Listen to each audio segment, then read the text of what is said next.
بسم الله الرحمن الرحيم. الحمد لله والصلاة والسلام على رسول الله محمد وآله وصحبه ومن والاه. تفسير سورة الذاريات گەیشتینە ئاەتی 24 دوای ئەوەی کە خوای گەورە لە سەرەتای سوورەتەکەیدا کۆمەڵێک سوێندی خواردن بۆ جێگیرکردنی کۆمەڵێک حەقیقەت لە زیهن و مێشکی ئیمانداراندا و دواتر بە کورتی باسی سەرنجامی بێباوەڕان، تاوانکاران و هەروەها سەرنجامی ئیماندارانی کرد و سرنجی تەوان ئیماندارانی ڕاکێشا بۆ بیرکردنەوە لە کۆمەڵێک نیشانە و دەسەڵاتی خوا. ئەوجار دێت باسی چەند بەسەرهاتێکی پێغەمبەران دەکا بەڵام بە کورتی.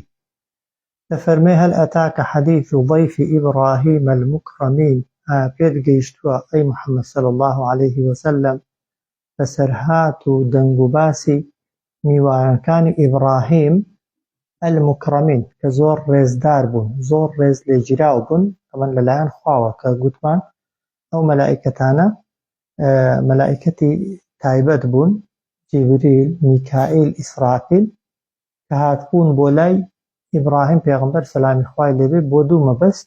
ئەوەن مەبەستێکیان ئەوە بوو کە موژدەی بدەنێ و خەبەرێکیشی پێڕاگەێنن. جا دەفەرمێ هەل ئەتاکە، ئایا پێت گەیشتووە ئەی محەممەد صلی الله عليه وسلم حەدیث بەسەرهات و دەنگ و باسی ضەیفی ئیبراهیمە، میوانەکانی ئیبراهیم کە المکرەمین کە کەسانێکی زۆر ڕێز لێگیراو بوون. ئیذ دەخەلوو عەلەیه، کاتێک کە ڕۆیشتنە ژوورێ بۆ لای ئیبراهیم، فەقالوا سەلامە، وتیان سەڵاوت لێبێ. قال سەلام، ئیبراهیمیش فەرمووی سەڵاو لە ئێوەش بێ. قەوم منکەڕون، قەوم منکەڕون، کەسانێک بوون ئەو میوانانە کە ئیبراهیم سەلامی خوای لێبێ نەیدەناسین، بەلایەوە غەریب بوون. جا ئەوە مەرزنیە تەوان بەوانی گوت بێ ئێوە کەسانێکن ناتان ناسم، چونکە ئەوە لەگەڵ خەڵکی خانەدان و میوان دۆست نایەتەوە، لە دڵی خۆی داوای گوتووە، یان لەوانەیە کەسە نزیکەکانی لەیان پرسیبی ئەوانە چێن، عادەتەن کە میوانێکت دێ و ناسیاو نییە دەوروبەرەکەت لێ دەپرسێ ئەوە چێیە، ئەویش لەوانەیە گوتبێتی ئەوانە میوانن بەڵام نایانناسی. إذ دخلوا عليه، کاتێک ڕۆیشتنە ژوورێ بۆ لای ئیبراهیم، فقالوا سەلامە، وتیان سەڵاوت لێبێ. جا وشەی سەلامە یا ئەسەلامو عەلەیکە. قال سەلام، سەڵاو لە ئێوەش بێ. قەوم منکەڕون، کەسانێک بوون لای ئیبراهیم نامۆ بوون، نەناسراو بوون. فەراغ إلى ئەهلیه، یعنی ڕۆیشت بۆ لای خێزانەکەی، ڕۆیشت بە پەلەو تەوان بەدزیەوە بۆ لای خێزانەکەی. فەجاء، هێنای بعیجل سەمین، گوێرەکەیەکی قەڵەو، یعنی گۆشتی گوێرەکەیەکی قەڵەو.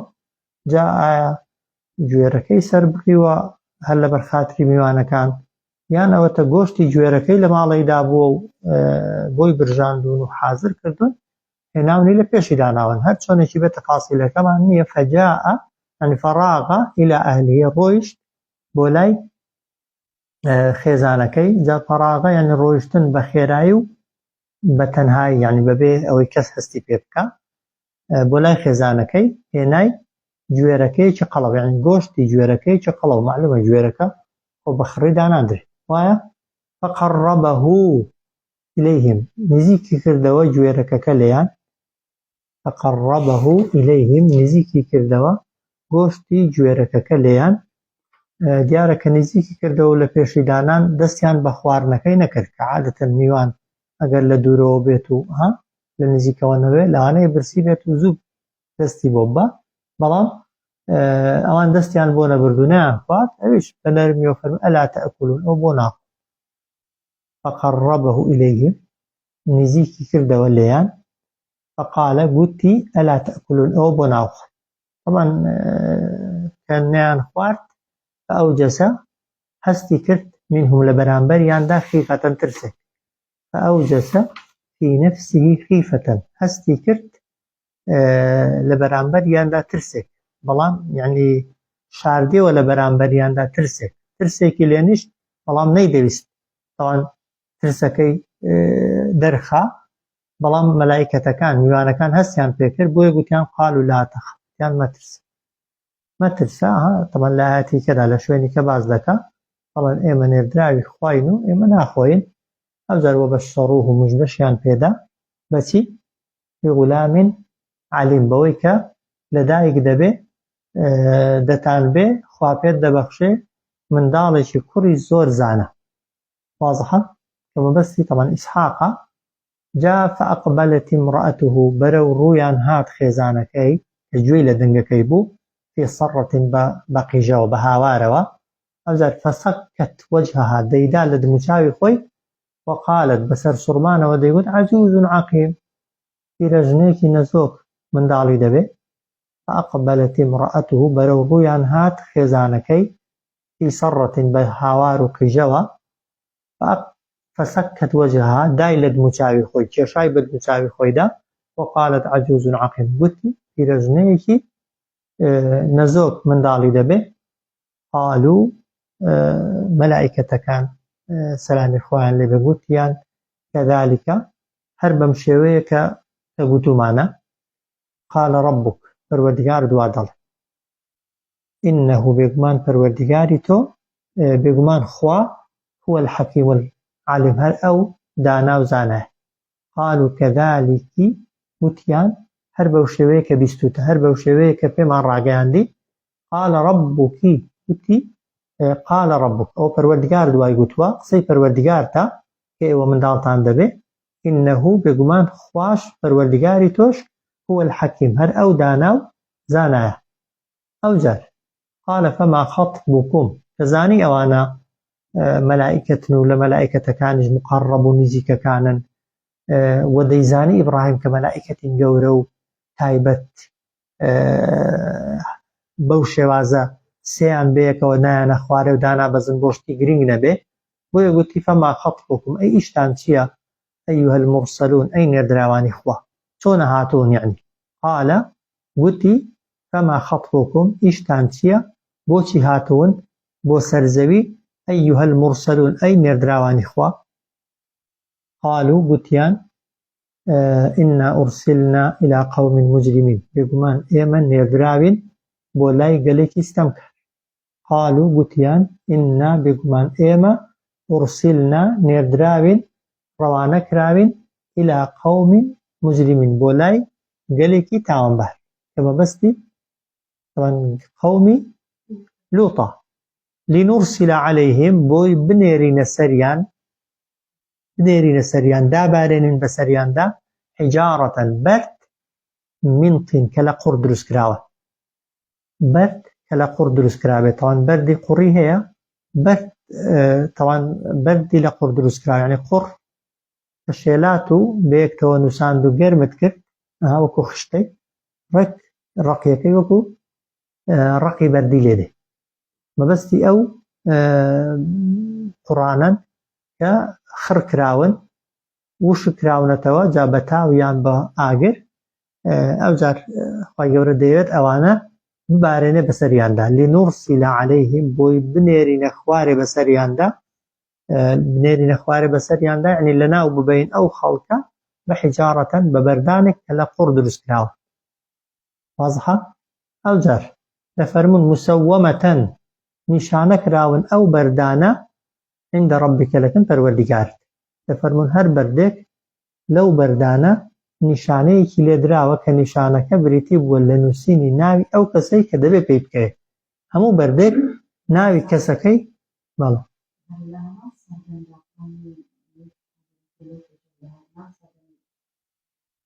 بەڵێ بەس لێک شوێنی نەبوون هەرێکیان لە ئاوادانیەکی تەنیژێک بەڵێ هەردووکیان پێغەمبەر بوو لە یەک سەردەم و هیچ هەردووکیان چونکە پێغەمبەری ئەو کاتی هەر یەکیان بۆ قەومێکی دیاری کراوە بۆ چەند گوندێک یا گوندێکی تایبەت هاتووە بەڵێ برازای ئیبراهیمیشە بەڵێ هەروەکو خزمایەتیش بەڵێ لێک نزیکن و لە یەک سەردەمی دانا پێشتر لووت شوێنکەوتەی ئیبراهیمی بووە دواتر دیارە خوای گەورە ئەوی کردوتە ئیبراهیم کۆچی کردووە بۆ شوێنێکی دیکە ئەو لەوێ ماوەتەوە و کراوە بە پێغەمبەر حاڵی مسەوەمەتەن نیشانە کراون ئەو بەردانە عند ربك لەکن پەروەردگارت بۆچێ للمسرفين بۆ زیادە ڕەوی کاران ئەوانەی لە گوناه و تاواندا زیادە ڕەویان کرد واضحە ئەوجار خوا دەفەرمێ فأخرجنا هێنامان نەدەرێ لەو ئاوەدانیە من كان فيها هەرچی کە تێیدا بوو لە ئیمان من المؤمنین لە ئیماندارە فأخرجنا هێنانمان نەدەرێ من كان فيها هەرچی لەناو ئەو ئاوەدانیەیدا هەبوون من المؤمنین لە ئیماندارە واضحە طبعا لێرەنا لە شوێنێکە ئیبراهیم پرسیاریان لێ دەکات چۆن لە ناویان دەبن خۆ ئەوە لوتی لێ و چۆن دەکرێت لوت لەگەڵ ئەو خەڵقی لە ناو ببردرێ ئەوانیش جوابی دەدەنەوە دەڵێن نە لوت لە ناو ناچێت فأخرجنا من كان فيها دێنینە دەرێ پێشەوەی لە ناویان ببین هەرچی لەو ئاوەدانیەی هەبێ لە ئیماندارە بەڵام فما وجدنا فيها دەڵێن نەمان دۆزیوەتەوە لەو ئاوەدانیەدا غەیڕ بەیتین جگە لە ماڵێک کە موسڵمان بێت جا ئەوە تەفسیرێکیان ئەوەیە دەڵێن تەنها لوت و دوو کچی هەبوون ئیمانیان هێناوە یعنی بەس لە ماڵی لوتیدا موسڵمان هەبوون هەندێکیش دەفەرمون نا تەنها ماڵی لوتی بە ماڵی موسڵمانان حساب بوو چونکە سەرۆکی خێزانەکەی و ئەویش زۆرینەی ئەندامەکانی موسڵمان بوون دەناویش خێزانەکەی موسڵمان نەبووە واضحە فما وجدنا فيها نەمان دۆزیوەتەوە لەناو ئەو ئاوەدانیەیدا غەیڕ بەیت جگە لە ماڵێک کە مسلمان بوو بن و خۆیان تەسلیم بە فەرمانی خوا کرد واضحە ئەوجار خوای گەورە دەفەرمێت وتەرەکنا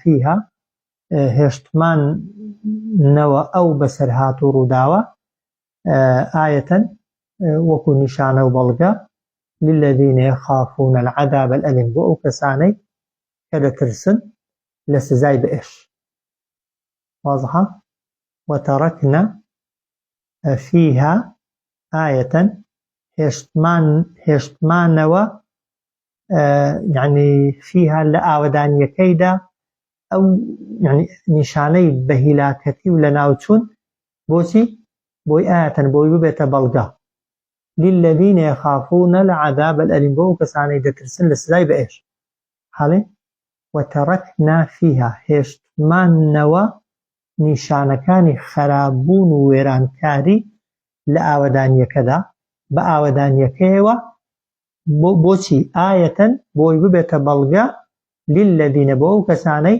يخافون العذاب الأليم دەترسن لە سزای بەئێشی خوا واضحە طبعا ئێستاشی لەگەڵدا بێ شوێنەواری قەومی لوط هەرماوە شوێنەواری ژێرا و ژوورکردنەکەیان و هەروەها ئەو بەردانەی کە بەسەریان داباریون و ئەو زەویە ڕەش بوو تێکچووەکە ئێستاشی لەگەڵدا بێ ڕووەک و دار و درەختی لێ ناڕوێ بۆی خەڵک پند و ئامۆژگاری لێ وەربگرێ واضحە ئەوە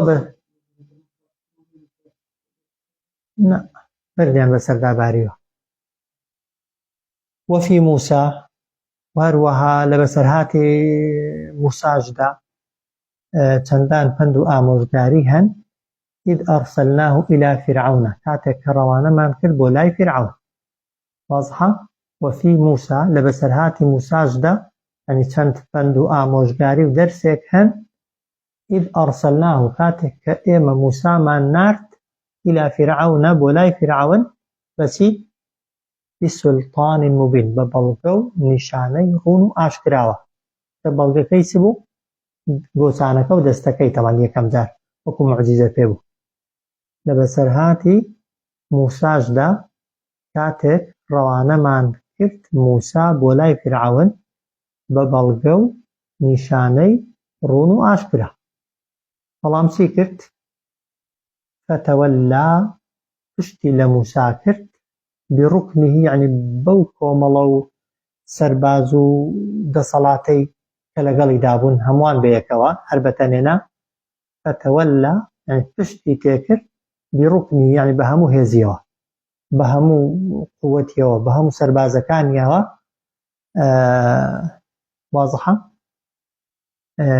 وقالە وتی چی ساحر ئەو مەجنون ئەوە جادوگەرە یان شێت واضحة فتولى بركنه روي ورجرا التي لإيمان هنان بموسى بركنه يعني بهمو هيزي یان بەو دەستە و کۆمەڵە و تاقمانەی کە لەگەڵی دابوون و بەهۆی ئەوانەوە بەخۆی دەنازی و پێی وابوو خاوەنی قووەت و هێزی زۆرە. وەقالە ئیمانی نەهێنا گوتی ساحر یا جادوگەرە کە گۆچانەکە و دەستەکەی دی یان ئەوە تەشێت بووە کە باسی پێغەمبەرایەتی دەکات. دا لێرەش تەفاسیلی تێدا نییە، دەفەرمێ فەئەخەذناه سزاماندا گرتمان فیرعەون وجنودەه و هەروەها سەربازەکانیشی لەکوێدا فەنەبەدناهم هەموومان فرێدانە فی اليەمی ناو دەریاکە وهو ملیم. ئەو وهو ملیمە هەندێک دەفەرمون ئەو کەسێک بوو سەرزەنشترا، خوای گەورە سەرزەنشتی کرد خەڵکیش و تا قیامەتش سەرزەنش دەکرێت. هەندێکی دەفەرمون وهو ملیم یعنی ئەو سزایی کە خوا بەسەر فیرعەونی داهێنا لەگەڵ تاوانەکەی گونجاو بوو، لەگەڵ تاوانەکەی مولائیم گونجاو بوو، پڕ بە پێستی خۆی بوو، وەشانی ئەوە بوو. حاڵێنی فەئەخەذناه ئێمە فیرعەونمان گرت، فیرعەونمان سزادا، بەڵام بەتەنێ نا وەجنودە و سەربازەکانیشی بەیەکەوە خنکان فەنەبەدناهم هەڵماندانە فی اليەمی ناو دەریادا وهو ملیم. ئەو لۆمەکراو بۆ تەفسیرێک یان دەکرێت بڵێن ئەو سزایە لەگەڵ تاوانەکەی ئەودا گونجاو بوو و بەقەدەر تاوانەکەی خۆی خوای گەورە سزایدا. بۆیە تەوان دەسەڵاتدار بەتەنێ تاوانبار نییە و بەتەنش عقوبەی وەرناگرێ کە خوا عقوبەیدان گەورەکە و شوێن کەوتووەکانی، چونکە گەورە بە شوێن کەوتووەکانیەوە گەورەیە. ئەوەی کە تەکەببور و خۆ بەزلزانین و لە خوا یاخی دەبێت بەو خەڵکە دەنازێت کە لە پشتێتی، بۆیە خوا کە عقوبەی دەنێرێ بۆ گەورەکەی و متەکەبیرەکەی بۆ ژێردەستەکانیشی دەنێرە و لەگەڵ سزای دەدا. ئەوە بەسەرهاتێکی دیکە. پاشان دەفەرمێ وەفی عادین و لە بەسەرهاتی گەلی عادیشدا کە پێغەمبەرەکەیان چێ بووە؟ عاد هود. وفي عاد ولا بسرهات و دەنگ و باسی قەومی عادیشدا کۆمەڵێک دەرس و عیبرەت هەن کاتێک إذ أرسلنا عليهم كاتێک ناردمانە سەریان الريح العقيم. ريح يعني بايكي، عقيم يعني نەزۆک. بەڵام بۆ دەڵێن نەزۆک؟ چونکە بايكي طبعا بۆ خۆی مەفهومەکەی بايكی سەخت بايکی قورس، بايک کە خوای گەورە وەکو سزا ناربووی گوتمان لە هەر شوێنێکی ڕیحات یعنی بای غەزەب. بۆچیش پێ دەگوترێ نەزۆک دەڵێن؟ چونکە چۆن مەسەلەن ئافرەت یا پیاوی نەزۆکە منداڵی نابێ، ئەو باش نە تەلقیحی هەورەکانی کرد نە تەلقیحی دارەکانی کرد، نەیس خێر و بەرەکەت و چاکەیەکیشی لە پاش بەجێمە، بۆی خوای گەورە بە عەقیم تەشبیهی کردووە. دەنا دەکرێت بڵێن بایەکی سەخت و دژوار و ناڕەحات کە خوای گەورە لەسەری هێشتنەوە 8 ڕۆژ و 7 شەو وایە بە دوای یەکدا بەبێ پچڕان. وەفی عادین و لە بەسەرهاتی قەومی عادیشدا چەند بەند و ئامۆژگاریەک هەن إذ أرسلنا عليهم كاتێک ناردمانە سەریان الريح العقيم بايكي سەختی بەهێزی نەزۆک. طبعا دەکرێت ئەوەشی لەگەڵ دابێ واضحە. ئەو باە چۆن بوو؟ ما تذر من شيء أتت عليها. ما تذر يعني بەجێی نەدەهێشت هیچ شتێک کە هاتبا بەسەریدا إلا جعلته تەنها دەیگێڕا وای لێ دەکرد کە ڕەمیم دەیکردە خۆڵەمێشێکی سوتاو، وەکو خۆڵەمێشێکی سوتاوی هیچ بەسەریەکەوە نەبوو، ئەوەندە بێخێری دەکرد و بێکەڵکی دەکرد. واضحە؟ ما تذر بەجێی نەدەهێشت مەبەستی بایەکەیە من شيء هیچ شتێک أتت عليها کە هاتبا بایەکە بەسەریدا بایەکە لێیدا باە إلا جعلته تەنها دەیکردە الرەمیم. ڕەمیم یعنی ئەوە یعنی دڵ و خۆڵێکی سوتاوی ورد و خاشبووی بێخێر و بێکەڵک. واضحە؟ ڕەمین یعنی خۆڵەمێش بۆ خۆی یعنی هەموو شتەکەی وەک خۆڵەمێشی لێ دەکرد و سود یعنی خێرێکی تێدا نەدەهێشێندە بە قووەت و بەهێز بوو. واضحە؟ ما تذر من شيء ئەو بەجێی نەدەهێش هیچ شتێک ئەتەت عەلەیها کە هاتوا بەسەریدا ئیلا جەعەلەتهو تەنها دەیکردە خۆڵەمێش و تەپوتۆزێکی ورد و خراپکرا. تەواو؟ ئەوجار ئەو بەس ئیشارە تەنها بەس بۆ بیرهێنانەوەنە تەنها لە شوێنی کە باسییان دەکا بە تەفسیل وەفی ثەموودە و هەروەها گەلی ثەمودیش ئەوانە پێغەمبەرەکان کێ بووە؟ ئەو ساڵح. وەفی ثەموودە و لە بەسەرهاتی قەومی ثەمودیشدا کۆمەڵێک پند و ئامۆژگاری هەن بەڵام ئیذ قیلە لەهم کاتێک کە پێیان گوترا لەلایەن کێوە لەلایەن ساڵحەوە تەمەتەعوو بمێننەوە و خۆشی وەرگرن حتا حین هەتا کاتێکی دیاری کراوە کە وشترەکەیان سەر بڕی ئەوان خوای گەورە مۆڵەتی چەند ڕۆژی بۆ دانا؟ مۆڵەتی 3 ڕۆژی بۆ دانا فەرمووی 3 ڕۆژی لە شوێنی خۆتان بمێننەوە. جا ساڵح پێوتن 3 ڕۆژی چاوەڕێ بن. ڕۆژی یەکەم ڕۆژەکە کە دێتە دەرێ زەردا، ڕۆژی دووهەم ئەوە نیشانەکانیوی، ڕۆژی دووهەم سوورە، دووەم ڕۆژی چوارەم دەبێتە ڕۆژێکی ڕەش، دنیا ڕەش ڕادەگەڕێ. اینجا ئێوە سزاکەتان بەسەردادێ. کاتێک کە نیشانەکانیان دیتن حاڵی لە جێتی پەشیمان ببنەوە تەوبەی بکەن، یعنی بەرەو ساڵح پێغەمبەر ڕۆیشتن بۆی بیکوشن، خوای گەورە ساڵحی ڕزگار کرد و ئەوانی لەناو ئاوەدانیەکەیدا لەناو کوشت. حاڵی جا ئەوێش تەوان بەسەرهاتەکە لە شوێنی کە ئەوەش شمشێری لە وشترەکەی داوە چەند کەس بووە؟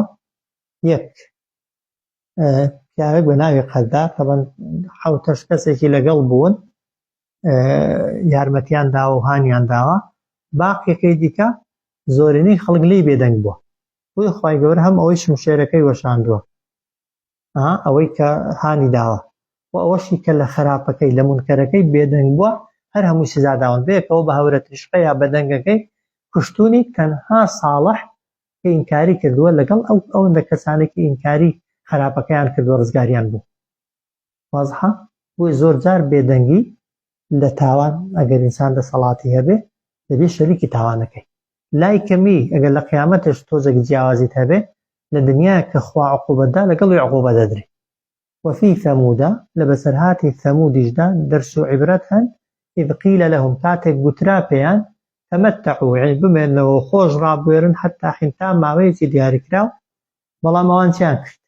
لە جیاتی پەشیمان ببنەوە فەعەتەو عن ئەمری ڕەبیهم دەرچوون لە فەرمانی پەروەردگاریان. فەعەتەو خۆیان بە گەورە گرت لە فەرمانی پەروەردگاریان، بێ ئەمری پەروەردگاریان کرد.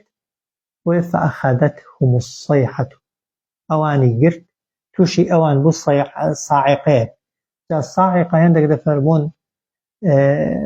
هەورە تریشقە بووە خوای گەورە لێی داون و سوتاندوونی دەنگەکە و ئاگرەکە، هەندێک دەفەرموون هەر هاوار و دەنگێک بووە، هەندێک دەفەرموون ئاگرێک بۆ خوای گەورە ناردوویەتی بۆیان.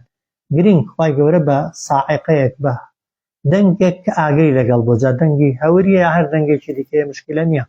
فعەتەو عن ئەمری ڕەبیهم دەرچوون لە فەرمانی پەروەردگاریان فەئەخەدەتهم ئەوان سزادران تووشی ئەوان بوو بەسەر ئەوان داهات ئەساعقە هەورە تریشقەیەک یان دەنگێکی بەهێزی سووتێنەر وەهم یەنظوڕون ئەوان چیان دەکرد؟ سەیری یەکتریان دەکرد لە کاتی هاتنی سزاکەدا و لە کاتی مردنیان لە پێشچاوی یەکتری یەک لە دوای یەک مردوون، هەر کەسی ئەوەی پێشخۆی دیوێتی چۆن دەسووتێ و چۆن دەمرێت. وازحە؟ جاخوا دەفەرمێ فەمە استەطاعوا من قیام نەیانتوانی بە پێوە ڕاوەستن. وازحە؟ کە دەنگەکە هات و ساعقەکە هات نەیانتوانی بە پێوە ڕاوەستن و بەرگەی بگرن. وما كانوا منتصرين و هەروەها نەشیانتوانی خۆیان سەرخەن و دیفاع لە خۆیان کەن و خۆیان ڕزگار کەن. فما استطاعوا من قیام نەیانتوانی کەسیان بە پێوە ڕاوەستێ لەبەر بەهێزی دەنگەکە و ترسناکی تەمان ڕووداوەکە وما كانوا منتصرين کەسیش نەیتوانی خۆی سەرخات و خۆی ڕزگار کرد. ئەو جار بەسەرهاتێکی دیکە دەفەرمێ وەقەومە نوح من قبل و بەسەرهاتی نوحیش کە پێش ئەوانە ڕوویداوە. نوح لە پێش هەموو ئەوانە بۆ کە باس کراوە باسی بەسەرهاتی قەومی نوحیشیان بۆ بکە لە بەسەرهاتی نوحیشدا پند و ئامۆژگاری هەن کە پێشتر طبعاً نوح پێغەمبەر هاتووە و قەومەکەی سزادراوە وەقەومە نوحین قەوم و گەلی نوحیش پێشتر ئینەهم بێگومان ئەوانیش كانوا قوما فاسقين کەسانێک بوون کە لە فەرمانی خوا دەرچوو. واضحە؟ وقوم نوح قومی نوحشمان لەناو بردووە پێشتر إنهم كانوا بێگومان ئەوان يعني قومی نوح پێشتر قوما فاسقين قومێک بوون گەلێک بوون لە فەرمانی خوای گەورە دەرچوو بوون. خوا لێرە بەس ئەوەندە باسی قومی نوح دەکات. ئەو جار خوای گەورە جارێکی کە سوێن دەخاتەوە دەفەرمێ وەسسەماء بەنەیناها بئەیدی سوێن بەو ئاسمانەی کە ئێمە دروستمان کردووە بە دەستی خۆمان. واضحە؟ یان ئاوانە سوێندنیە وەسسەماء بەنەیناها بئەیدی یعنی ئاسمانمان دروست کردووە بە دەستی خۆمان سوێندەکەی تێدا نییە. وەسسەماء و ئاسمانمان بەنەیناها دروست کردووە بئەیدین بە دەستی خۆمان یعنی بەهێزی خۆمان. واضحە؟ وإنا لموسعون بێگومان ئێمەش فراوانی دەکەین. یعنی چی ئێمە فراوانی دەکەین؟ یعنی دەتوانین ابن عباس دەفەرمێت دەتوانین فراوانی کەین لە دەسەڵاتماندا هەیە لەوەش گەورەتری کەین. چۆن ئێستا زۆر گەورێت وەڵا عەقڵی ئینسان و عیلمی ئینسان لەسەر زەوی کە وەڕە دووسێ ڕۆژان بڕۆ سەفەری بکە ئەو لای ئەو لای زەویت لەکن چەند گەورەیە وایە ئەی ئاسمان ئەو هەموو مەلاین ئەستێرانەی تێدانە خوای گەورە دەتوانێت زۆر لەوەش گەورەتری کا و فراوانتری کا. واضحە؟ والسەماء بەنەیناها ئاسمانمان دروست کردووە بە دەستی خۆمان یعنی بەهێزی خۆمان وئینا لەموسعون و ئێمە دەتوانین فراوانیشی کەین. واضحە؟ ئەو جار وەلئەڕض فەڕەشناها و هەروەها زەویشمان چ لێ کردووە؟ ڕاخستووە لە ژێر پێتاندا. خوا دەفەرمێ فەنیعمە الماهیدون باشترین ماهیدونەکان ئەو شتانن کە ڕاخراون لە بنپێی ئینساندا و ئینسان بە ئاسانی دەتوانێت لەسەری بێت و بچێت. وایە؟ داوا ئەو ئاەتەیە هەندێکەنە دەلیل لەسەرەوەی کە دەڵێن زەوی هێلکەی نییە هانە بەڵام ڕاستی ئەوە دژیەوەی نییە دەگونجێ هێلکەیش بێت لە حەقیقەتدا بسوورەتەوە بەڵام ئێمە هەستی پێ نەکەین چونکە حکمەتەکە و گەورەیەکە لەوەیدایە هێلکەیە بەڵام لە پێش چاوی ئێمە و لە بن لاقی ئێمە بۆ ژیانی ئێمە وەکو ئەوی وایە تەخت بێ بۆ دەفەرمێ وەلئەڕض فەڕەشناها زەویمان چ لێ کردووە؟ ڕاخستووە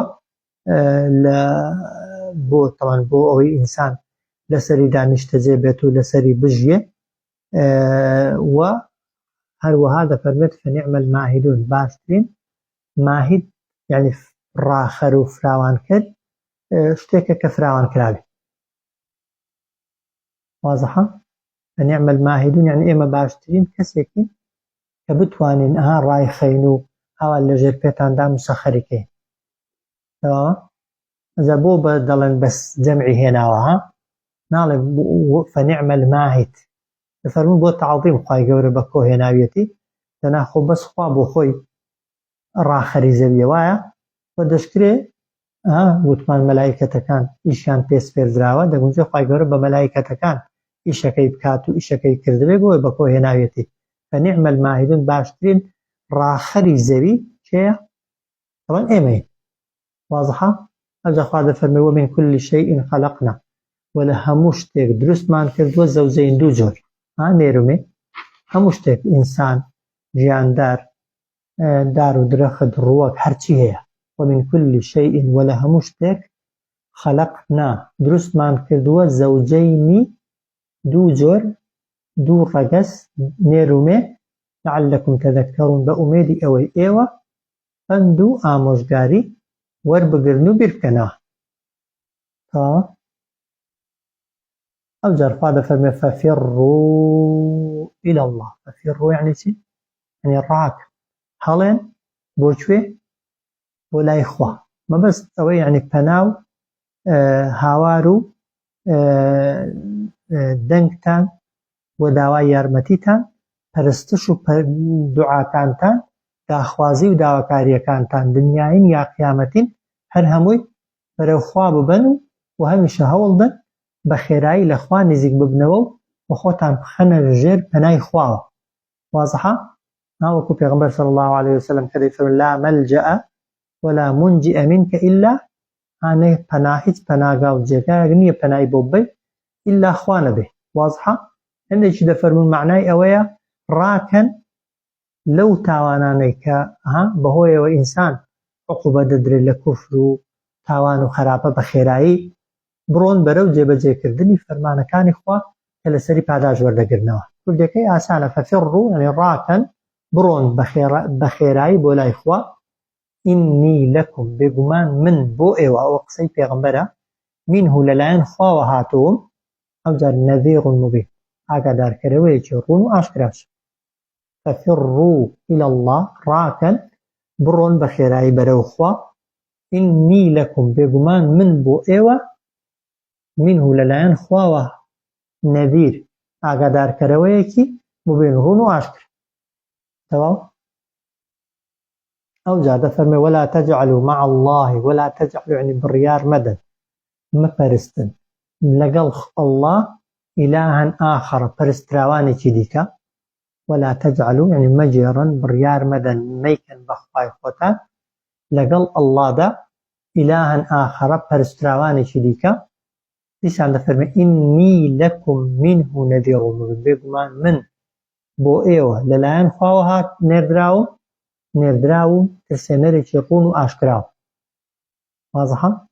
ولا تجعلوا مع الله إلها آخر دامنن بڕیار مەدەن مەپەرستن لەگەڵ الله لەگەڵ خوا إلها آخر پەرستراوانێکی دیکە بە هەموو جۆرەکانی پەرستنەوە. ئینی لەکم بێگومان من بۆ ئێوە لەلایەن خواوە نەذیر مبین ئاگادارکەرەوە و ترسێنەرێکی ڕوون و ئاشکرا. واضحة؟ أو جاء خوا دەفەرمێ كذلك ما أتى الذين من قبلهم من رسول. كذلك يعني هەر بە شێوەی تۆ يعني چۆن قەومەکەی تۆ ئیمانیان بە تۆ نەهێنا، شوێن تۆ نەکەوتن، گوێیان لە تۆ نەگرت. ما أتى الذين من قبلهم من رسول. ما أتى الذين يعني نەهاتوە بۆ ئەوانەی لە پێش بتپەرستەکانی مەککەشدا بوون هیچ پێغەمبەرێک إلا قالوا بەدڵنیاییەوە بە پێغەمبەرەکان گوتراوە ساحیر جادوگەر ئەو مەجنون یاشت. یعنی خەفەت مەخۆ، دڵت تەنگ نەبێ، قەومەکانی پێشووتر لە قەومەکەی تۆ چاکتر نەبوون و پێغەمبەرەکانی پێشوش لە تۆ حاڵیان چاکتر نەبوو. وازحە؟ هەموو پێغەمبەرانی پێش تۆ چۆنە تۆ پێت دەگوترێت ساحیر لەلایەن نزیکەکانت، پێغەمبەرەکانی کەژوایان پێگوتراوە، چۆن بە تۆ دەگوترێشێت بەوانش گوتراوە. كذلك هر وقتو هر بشوي تو ما أتى الذين من قبلهم يعني نهاتوا وأواني لپیش بتپرستکانی مکه دابون هیچ پیغمبرێک إلا قالوا بدڵنیاییەوە گوتراوە پێیان. واضحە؟ ساحر جادوگەر یان شت. واضحە؟ ئەی بۆچی قسەی هەموو قەومەکان وەکو یەکە؟ وا دەفەرمێ ئەتەواصەو بهی دەبێ یەکتریان فێری ئەو قسەیە کردبێ، لە یەکتریان وەرگرتبێ، هەر لە سەردەمی نوحەوە بگرە هەر پێغەمبەرێک هاتبێ وتراوە ساحر شت، ئەو قسەیان چۆن یەک بووە، لە یەکتریان وەرگرتووە. ئەتەواصەو بهی ئایا یەکتریان پێ ئامۆژگاری کردووە؟ یعنی هەمیشە ئەوەی پێش خۆی بۆ ئەوەی دوای خۆی وەسیەتی کردووە ئەگەر پێغەمبەرێک هات ئاوای پێ بڵێ. خوا دەفەرمێ بەل نا هم قەوم طاغون، ئەوان قەومێکن گەلێکی یاخی و سەرکەشن، لە یاخیبوون و سەرکەشیەکەیدا وەکو یەکن، بۆیش تەمان قسەکەیان وەکو یەکە، فعلەکانیان وەکو یەکە، عەقیدە و ئیمانەکەیان وەکو یەکە، دڵیان وەکو یەکە بۆیش قسەکەیان وەکو یەکە و لە یەک دەچێت. وازحە؟ ئەتەواسەو بێ، ئایا ئەوان ئامۆژگاری یەکتریان کردووە بەو قسەیە کە هەمویان یەک زۆر قسە و یەک شت لە بەرامبەر پێغەمبەراندان بڵێن؟ خوا بەخۆی جواب دەداتەوە دەفەرمێن نە، هم قەومون طاغون، ئەوان یعنی هەمویان، ئەوەی پێش و ئەوەی ئێستاش قەومێکن یاخی و سەرکەشن و لە فەرمانی خوای گەورە دەرچوو. وازحە؟ جا خوا دەفەرمێ فەتەوەلە عنهم، ڕوویان لێوەرگێڕە و پشتیان تێک. فەما ئەنتە بیمەلوم، تۆ لەسەر ئیمان نەهێنانی ئەوان لۆمە ناکرێ و سەرزەنش ناکرێ. وازحە؟ فەتەوەلە عنهم، پشتیان تێکە لێیان گەڕێ. دوای دەعوەکردن و بانگەوازیکردن ئەگەر هەر بە قسەیان نەکردی ئیمالیان. فەتەوەلە عنهم، پشتیان تێکە ڕوویان لێوەرگێڕە. فەما ئەنتە بیمەلوم، تۆ لەسەر ئیمان نەهێنانی ئەوان سەرزەنش ناکرێ و لۆمە ناکرێ و ڕەخنەشت لێ ناگیری. تەواو؟ وەذەکر، ئامۆژگاریان بکە بەڵام. وازحە؟ ئەوەی فەتەوەلە عنهم مەبەستی پشت لەو کەسانە بکە کە بێباوەڕن، کە کافرن، کە ئەو جۆرە قسانە دەکەن و لێیان تووشی نائومێدی بووی وایە، بەڵام بۆ شوێن کەوتووەکانت وەذەکر، ئامۆژگاریان بکە. فإن الذکرا، بێگومان هەموو ئامۆژگاریکردنێک تەنفع المؤمنین، سوود بە ئیمانداران دەگەێنێ. وازحە؟ بۆ خەڵکی گشتی لە سوورەتی ئەعلادا خوا دەفەرمێ فەذەکر ئین نەفەعەت الذکرا، ئامۆژگاریان کە ئەگەر زانیت ئامۆژگاریەکە سوودی هەیە. بەڵام بۆ ئیمانداران لە ئامۆژگاریکردن مەوەستە، چونکە هەموو ئامۆژگاریەک بۆ ئینسانی ئیماندار سوودێکی هەر دەبێ لای کەمی، یان نەیزانی وە فێر دەبێ، یان زانی بێتی بیری دێتەوە، یان بیری بووە بەڵام هاوەکو ئەوە گوێت لێ دەگرێت دیتە هەر قازانزە. وەذەکر، ئامۆژگاریان کە.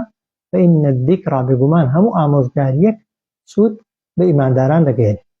ئەوجا خوا دەفەرمێ وەما خەلەقت الجن والئینس، دروستم نەکردووە هیچ جنۆکەیەک و هیچ مرۆڤێک تەنها بۆ چ نەبێ؟ إلا ليعبدون، تەنها بۆ ئەوە نەبێ کە بە تەنها من بپەرست.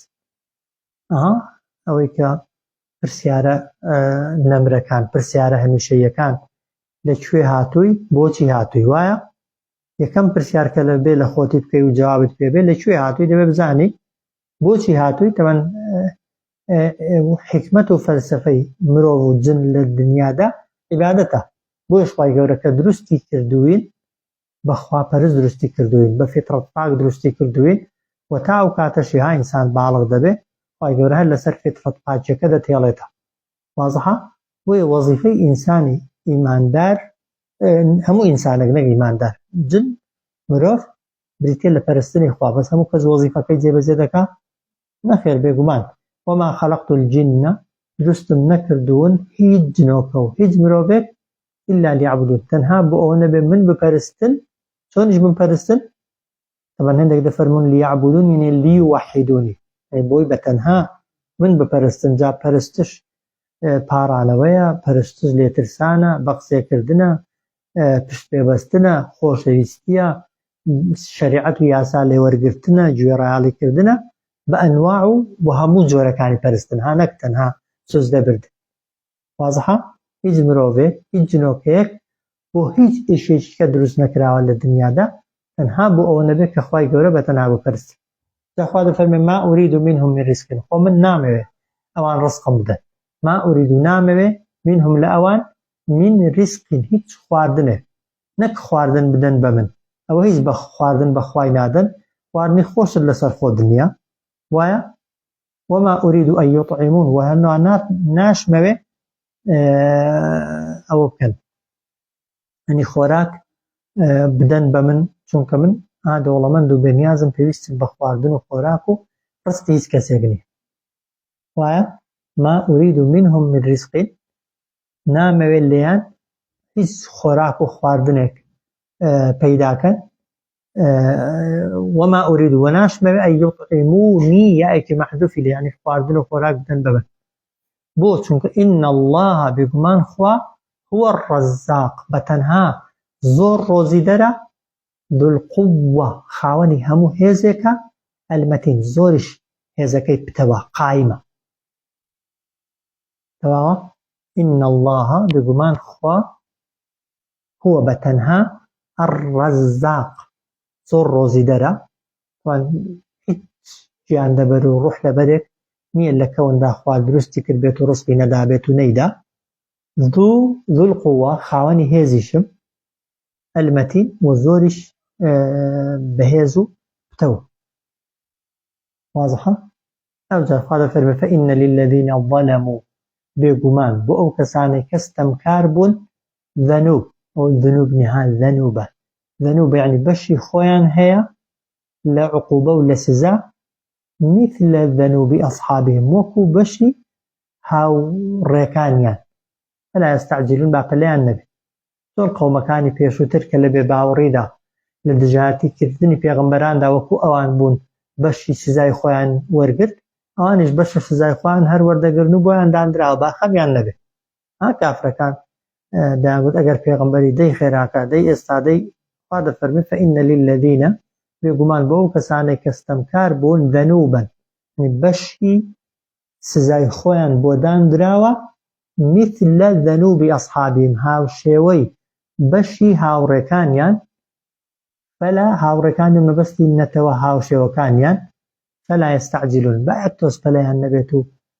فلنك تواوا فويل للذين كفروا هاوار لناوتون وأكساني كبه باورا من يومهم الذي يوعد لو روجيك أوان تيدا بلينيان بدراوة فويل يعني هاوار لناوتون بدبختي بوشي للذين كفروا بأكساني كبه باورا كن جنش أو لناوتون أو سزايان بوده من يومهم الذي أو روجيان كأوان بلينيان بدراوة وبويان دياري كراوة وابقصي أوان ناكا شي وقتی هات لوقتی خویدا خوای گەورە سزاکەیان بۆ دێنێ فويل هاوار لناوچون للذين كفروا بۆ ئەوانەی کە بێ باوەڕن من يومهم الذي لەو